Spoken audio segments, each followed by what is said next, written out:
سددوا صفوفكم يا مسلمين وارفعوا السيوف على المشركين جهد. بسم الله الرحمن الرحيم.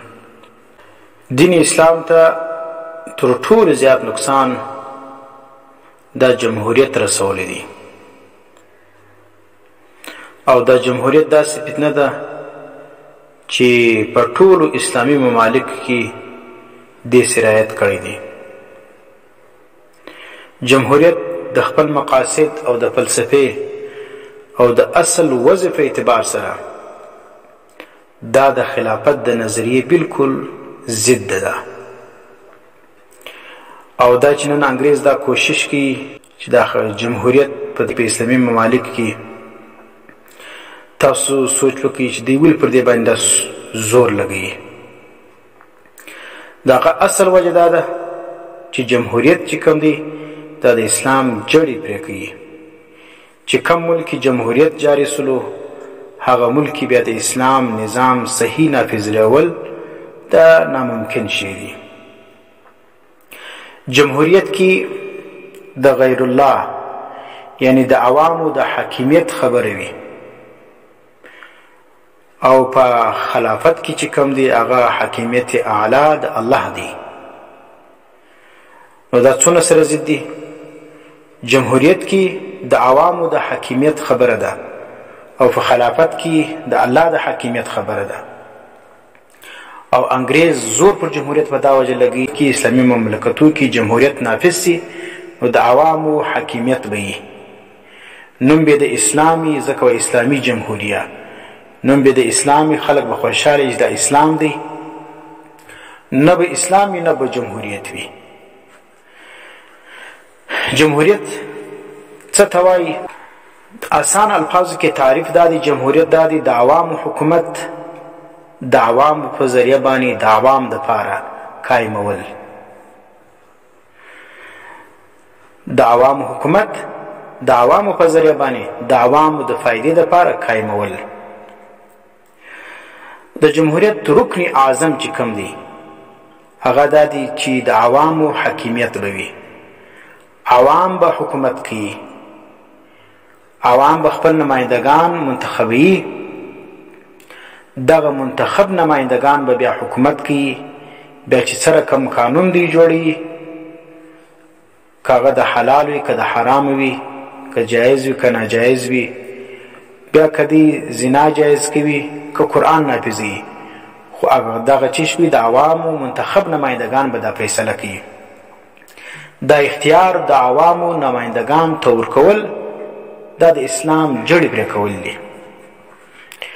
دا ته حاکمیت اعلی وایي چې د عوامو نمایندگان ته دومره اختیار ورکړي چې هغه د حلت او د حرمت فیصله کوي، د قرآن د نفاذ او د عدم نفاذ فیصله کوي.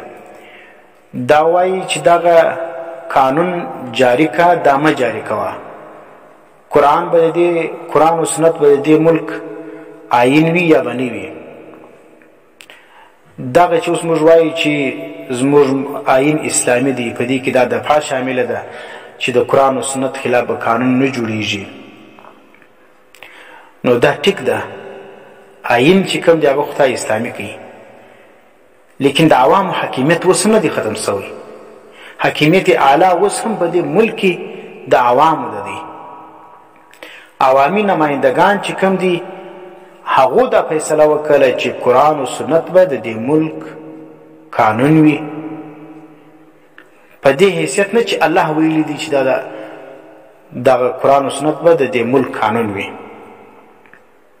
ځکه دغه واضح مثال دا دی، تا چې په آیین کې دا دفعه شامله کړه چې د قرآن او سنت خلاف به قانون سازي نه کیږي، بیا د اسمبلی دغه بل پاس کی، بیا د آیین حصه سوله. لیکن دغه قرارداد مقاصد چې په 1949 کې دا پیش سلو، بیا ولې 40 کاله یا 10 کاله تر 1973 پورې دا د آیین حصه ولې نه وله؟ دا په آیین کې ولې د باچې حیثیت درلودی؟ بیا چې څه وخت پارلیمنت دا خبره پاس که چې قرارداد مقاصد به علماو مطالبه وکړه چې قرارداد مقاصد صرف د باچا نه دا به د عین حصه ګرځوي. ګوره ګرځوي به بیا پارلیمنت او دغه عوامي نمایندګان مجبور شولو دغه د عین حصه جوړه کړه. نو دا اوس د عوامو حاکمیت خو هر ځای چې جمهوریت دی د عوامو حاکمیت هلته موجود دی. دا خبره چې بس دلته قرآن و سنت خلاف قانون سازي نه کېږي نو بس دا اسلامي جمهوریت سولو دا کې اسلام راغلی بس په دې باندې کار مه لره دا ښه شی دی.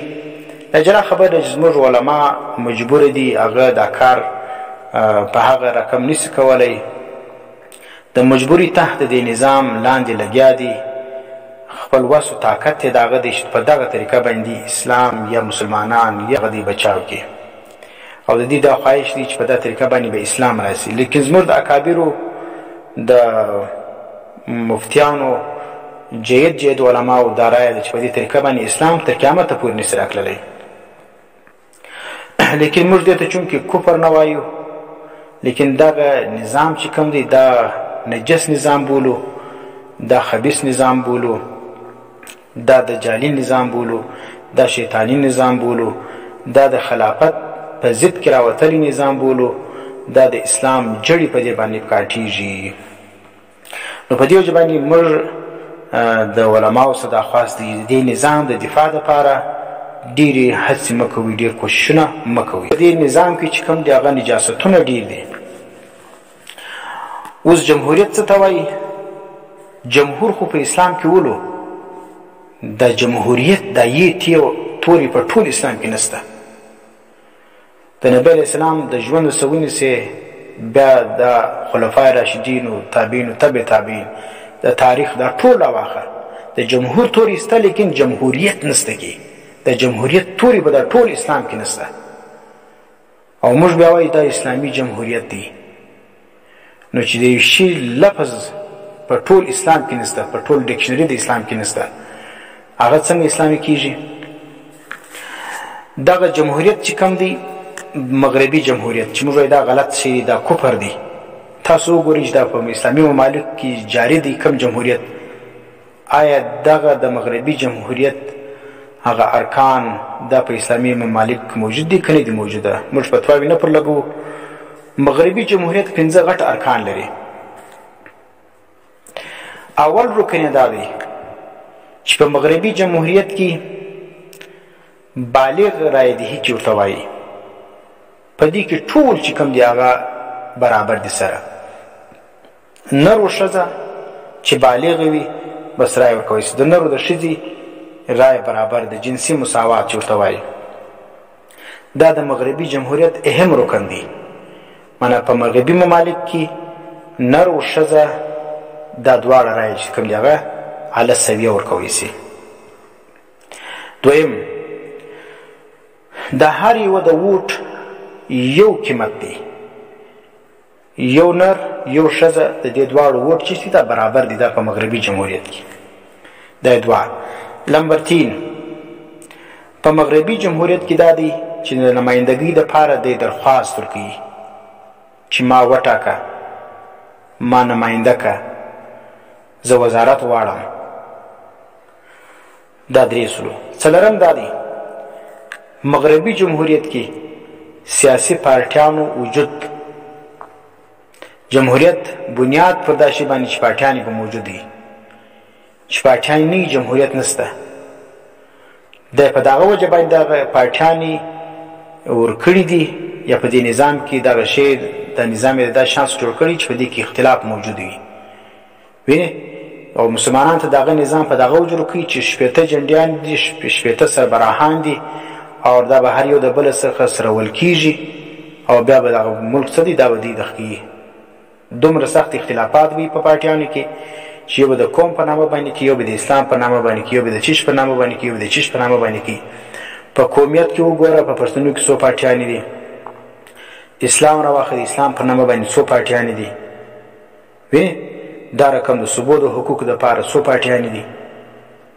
دا ګرد چې کوم یو د بل مخالفت جنګونه لړایانې یو د بل عزت اخیستل او دا چې دا پارټیانې وجود چې کوم د کثرت د پارټیانو دا د جمهوریت بنیاد ده چې کوم ځای پارټیان ډیر نه وي یوه پارټي هلته جمهوریت وجود نه لري نو مغرب چې کوم جمهوریت دی هغه دا دی چې پارټیانې به ډېرې وي پنځم دا دی په کثرت رایې سره فیصله کول دا د مغربي جمهوریت اهم 5 ارکان دي چې جنسي مساوات به وي ووټ به د ټولو سره برابر وي د نمایندګۍ درخواست به کیږي سیاسي پارټیانې به موجوده وي او فیصله به پر کثرت رایې باندې کیږي دا د مغربي جمهوریت 5 ارکان دي